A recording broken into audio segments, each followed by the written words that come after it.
You'll have to forgive me, these won't be my best words. The truth is, I don't want to be talking today. When I was asked if it's something that I wanted to do, I resisted it all day until finally I had this overwhelming sense that it was somehow my responsibility to do so, and maybe that's misguided. But of all the things that I could say tonight, that I'm gutted and I'm scared and I feel overcome with utter hopelessness. The most dishonest thing would be to say that I'm shocked. I'm simply not. There's nothing about what happened in Christchurch today that shocks me.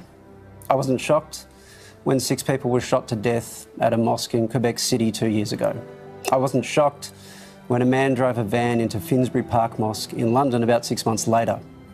And I wasn't shocked when 11 Jews were shot dead in a Pittsburgh synagogue late last year, or when 9 Christians were killed at a church in Charleston. If we're honest, we'll know this has been coming. I went to the mosque today. I do that every Friday, just like the people in those mosques in Christchurch today. I know exactly what those moments before the shooting began would have been like.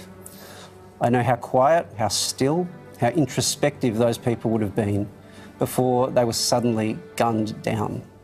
How separated from the world they were feeling until the world came in and tore their lives apart. And I know that the people who did this knew well enough how profoundly defenceless their victims were in that moment. This is a congregational prayer that happens every week like clockwork. This was slaughter by appointment. And it's scary because, like millions of other Muslims, I'm going to keep attending those appointments. And it feels like fish in a barrel. But that isn't the scariest thing. The thing that scared me most was when I started reading the manifesto that one of the apparent perpetrators of this attack published. Not because it was deranged, but because it was so familiar. Let me share some quotes with you to show you what I mean. The truth is that Islam is not like any other faith. It is the religious equivalent of fascism. Or the real cause of bloodshed is the immigration program which allowed Muslim fanatics to migrate in the first place. Or, as we read in Matthew 26:52, all they that take the sword shall perish by the sword, and those who follow a violent religion that calls on them to murder us cannot be too surprised when someone takes them at their word and responds in kind. How do those words sound now? Now how do they sound when I tell you that they weren't part of the manifesto?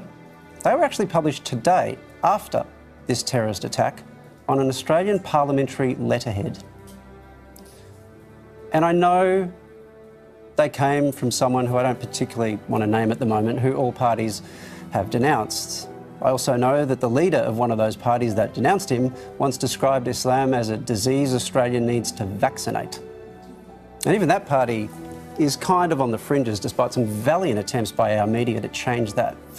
But I also know a senior figure in our government once suggested we made a mistake as a country by letting in Lebanese Muslims in the 70s.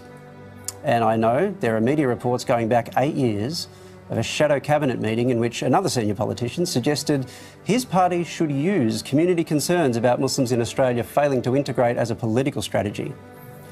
That person's now the most senior politician we have. So while I appreciate the words our leaders have said today, and in particular Scott Morrison's comments and his preparedness to call this terrorism and the strength of his comments more generally, I have something to ask. Don't change your tune now because the terrorism seems to be coming from a white supremacist. If you've been talking about being tough on terrorism for years and the communities that allegedly support it, then show us how tough you are now.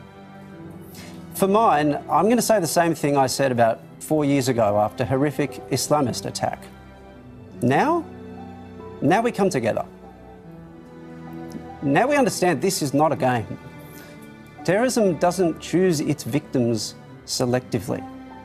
That we are one community, and that everything we say to try to tear people apart, demonise particular groups, set them against each other, that all has consequences, even if we're not the ones with our fingers on the trigger.